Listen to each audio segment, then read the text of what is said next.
Hey everybody, I guess we're live. You're probably wondering right off why it's just me. Usually Tharmila and I do these lives together on Tuesday. Last minute, her little boy was running a slight fever, so obviously she needs to take him. So you are stuck with me. So glad to be here. We wanted to make sure that we got this live out because we're talking about very important topics, and we're trying to take our 25 plus years of experience in marketing and our experience as realtors as well. You know, we are digital marketers or marketers turned realtors, and we have real life experience and that in our industry, in the marketing industry for the last, combined, like I said, 25 plus years. And we want to share that with the things that we've seen, the things that we've learned, some mistakes that we've made, and so you don't make them, and you can build an amazing real estate brand and have an amazing real estate business. And talk about the 5 things that we're seeing realtors and agents do wrong when it comes to marketing. What are the top 5 mistakes? And branding is everything. We want to build a real estate business. So write these down, take note, evaluate yourself, be honest with yourself if you are maybe doing these things. And the first thing is we see that people don't really understand what a brand guideline is. They don't have a brand guideline, or they don't really understand what branding is. And so branding is basically a way for your future clients or your current clients to identify your brand. It's about the experience of your brand. It's not just about colors, logos, graphics, but when they come to your business, when they come to work with you, what is that experience? What emotions does that bring up for them? Is it a good thing? Is it a strong thing? Are they excited? You are your brand, especially being in this type of real estate business, whether you're a mortgage broker or real estate agent, you are your brand. Isn't the brand you? And what is their experience with you?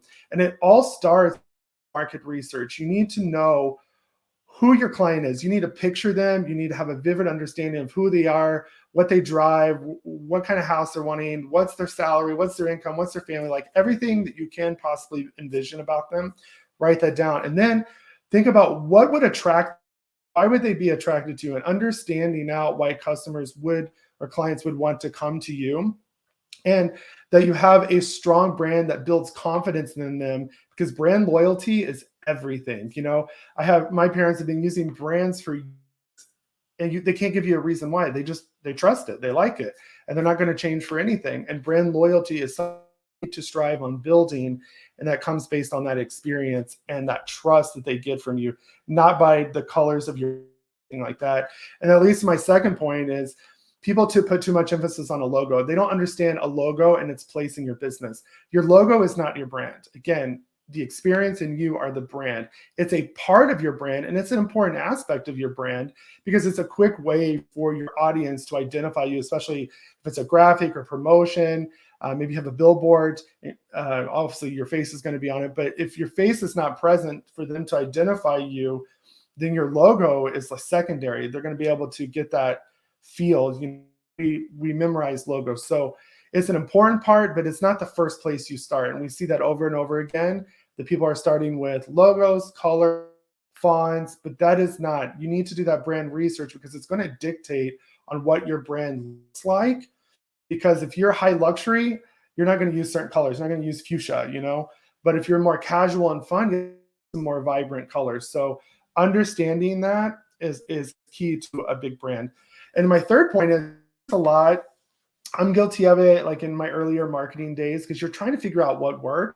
That's jumping on these bandwagons for sake of relevance. We live in a society now with social media. We're trying to get as many followers as many as possible, but we don't understand that it doesn't take a whole lot of followers and a whole lot of likes to actually get conversions. A lot of people are getting likes and they're getting followings, but and why is that?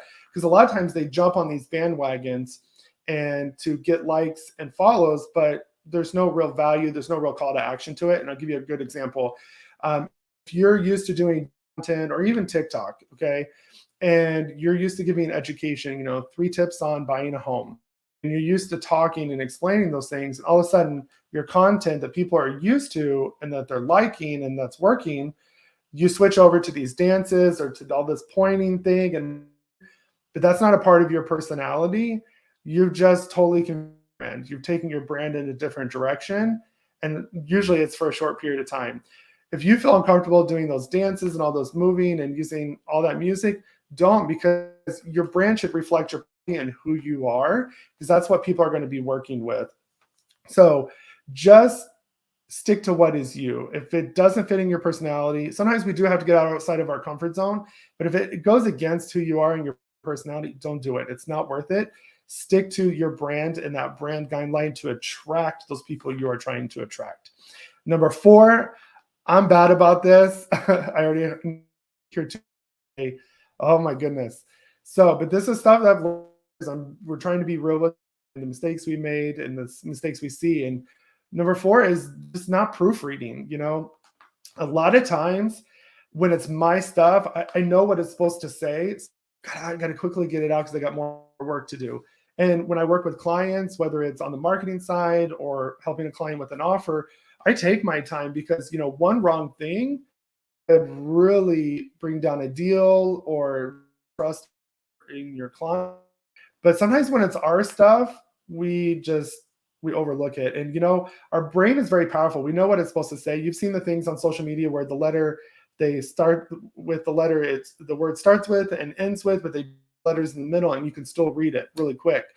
And take the time to proofread, because it could cost you business. You could lose trust from your clients because they can think, well, if he doesn't proof his own stuff, is he going to look over my contract? What if he misses something in the offer and cost me money? So you could lose valuable business and trust. So take that extra minute, proof. I promise you'll spend longer time correcting the stuff once it goes live, like I do. And I have to, and even ask people to look over it for me. So out content that's spelled correctly, and that is good. And that leads me to my last point, and that is not posting the right content or maybe inaccurate content. Sometimes we hear a statistic and it sounds good, it fits kind of our agenda and what we're trying to do for our clients, that we haven't really checked its validity, and that happens a lot. There's a lot of misinformation out there. If you're going to quote something, especially a market statistic, or really claim a fact, make sure that you find a reputable source and you quote it. So that way people, if they're questioning you, you can point them in, and more of that responsibility falls on your source. But make sure you're posting accurate information. And 2, make sure you're not posting information. There is, your information is so the user confused and they don't know what to do. They're not going to reach out to you to get clarification because you didn't pique their interest. But there is a good vague content where you can pique interest, get them wanting to know more, where you funnel them down into that call to action, whether it's to contact you, visit your website, put their email address in, whatever it may be. But there is a good vague. So make sure you do that, but that also caveats, don't give them too much. And this, because sometimes you think, well, if I don't get this person and this person, I don't give them all the information, maybe they won't want to. What happens is you lose control of the conversation. If you can get them intrigued enough, then you can control the questions, you can answer their objections. But if you give them a lot of information where they felt like they were properly educated, they're going to make assumptions on their own. And sometimes that's good and sometimes that's not. So don't give too much information. Remember, just give them enough to be intrigued to get down to that call to action.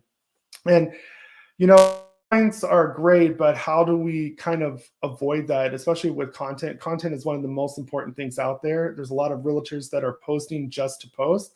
And I wanted to talk about Groovy Social before we end this broadcast or this live. Groovy Social is something we developed for our team. It is a social media content platform. It's the first of its kind out there. And basically what it is we wanted to give our team daily strategy, daily content, templates, everything to be able to have a successful social media, to be able to, be able to generate leads, okay, but not waste so much time. We noticed a lot of our agents were spending 2 to 3 hours researching, looking at other realtors' pages, trying to figure out what to post. And most of them were just posting to post. They had no strategy.